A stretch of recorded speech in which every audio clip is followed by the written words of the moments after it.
Cerita rakyat legenda Danau Lipan. Pada masa lampau tersebut ada seorang putri yang cantik jelita bernama Aji berdarah putih. Sang putri dinamai demikian karena jika ia menyirih dan menelan airnya, maka tampaklah air sirih bercampur pinang yang berwarna merah itu mengalir melalui tenggorokannya. Putri Aji berdarah putih tinggal di kerajaan di Muara Kaman, Kutai.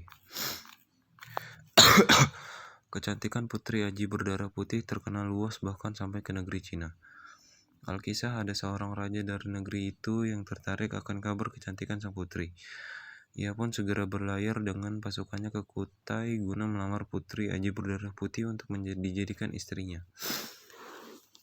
Kedatangan raja dari Cina itu disambut baik oleh Putri Aji berdarah putih. Seperti biasa, sang putri menjamu setiap tamu yang berkunjung ke kerajaannya. Begitu pula dengan raja dari Cina menjadi tamunya kali ini. Mereka makan bersama sebagai tanda penghormatan bagi sang raja. Diam-diam Putri Aji berdarah putih pun memperhatikan cara tamunya bersantap. Ia pun jijik akan cara makan sang tamu yang menghabiskan makanannya dengan langsung menyesapnya. Putri Aji berdarah putih merasa tersinggung. Ia merasa sang tamu tak menghormati dirinya dengan cara bersantap seperti itu. Selesai makan pun sang putri langsung berujar, "Maaf, beribu maaf Baginda, kami tak dapat menerima lamaran Baginda," katanya sambil menatap sang tamu. Raja dari negeri Cina itu terkejut. Ia tak menyangka lamarannya akan ditolak. "Apa alasanmu menolak lamaranku?" sergah dengan nada marah. "Kami tak mungkin menerima lamaran orang yang cara bersantapnya seperti binatang. Bagi kami cara makan Baginda sungguh tak sopan," jawab Putri Aji berdarah putih sambil berlalu. Ia menyuruh pengawalnya untuk mengantar sang tamu pun ke gerbang istana. Betapa murkanya raja dari negeri Cina pun bukan hanya karena lamaran yang ditolak, ia juga merasa dirinya terhina. Kata-kata Putri Aji berdarah putih sangat menyakiti hatinya. Akhirnya sang raja pulang ke negerinya dengan membawa amarah dan dendam hati. Beberapa bulan kemudian, tak disangka sang raja dari negeri Cina itu kembali ke kerajaan Kutai. Kali ini ia datang bukan untuk melamar, melainkan untuk menyerang kerajaan yang dipimpin Putri Aji berdarah putih. Sang raja membawa pasukan banyak sekali. Mereka langsung menyerang membabi buta, membunuh siapa saja yang mereka jumpai di sana.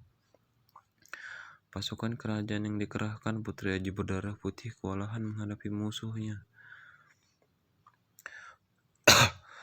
Pasukan dari negeri Cina itu banyak sekali. Mereka juga merupakan pasukan yang sangat tangguh. Akibatnya banyak pasukan kerajaan yang terbunuh. Pertempuran yang baru saja berlangsung telah membuat jumlah pasukan kerajaan hanya tinggal setengahnya. Putri Aji berdarah putih yang melihat pertempuran merasa khawatir. Ia merasa tak lama lagi pasukannya akan habis terbunuh. Jika itu terjadi, kerajaan akan direbut raja dari negeri Cina itu. Sang putri juga yakin dirinya akan ikut dibunuh. Dengan tergesa-gesa, Putri Aji berdarah putih pun mengambil sirih dan pinang yang selalu tersedia di dekatnya. Sang putri mulai mengunyah. Tak lama kemudian ia berujar dalam hati, "Jika kesaktian yang diwariskan padaku oleh nenek moyangku benar adanya, maka jadikanlah sepas sirih ini menjadi lipan-lipan ganas yang menyerang pasukan dari negeri Cina." Setelah berkata demikian, Putri Aji berdarah putih langsung berdiri dan menyemburkan sepas sirihnya lewat jendela menara.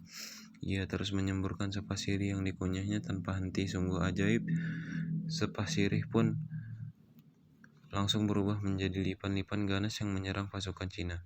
Jumlah lipan ganas itu banyak sekali, jauh lebih banyak daripada jumlah pasukan Cina. Bahkan pasukan Cina yang jatuh terbunuh karena digigit lipan ganas itu. Akibatnya pasukan itu mulai mundur dan akhirnya berlari menuju kapal. Pasukan itu bermaksud melarikan diri, tak terkecuali sang raja yang memimpin mereka. Namun demikian, lipan ganas itu tak berhenti sebelum membinasakan mereka semua. Lipan-lipan ganas itu terus mengejar musuhnya sampai ke kapalnya. Sang raja dari negeri Cina dan seluruh pasukannya akhirnya mati dibunuh oleh Lipan ganas jelmaan Sepah Sirih putri Aji berdarah putih. Bahkan kapal yang mereka tumpangi pun ditenggelamkan ke dasar laut. Tempat tenggelamnya kapal raja dari negeri Cina itu kemudian berubah menjadi tempat yang dangkal dan kemudian hari menjadi daratan luas yang ditumbuhi semak dan perdu. Tempat itulah yang sekarang dikenal sebagai Danau Lipan di Kalimantan Timur. Adapun setelah menyemburkan Sepah Sirih yang berubah menjadi Lipan ganas itu, Putri Aji berdarah putih menghilang. Tak seorang pun tahu kemana perginya sang putri. Tamat.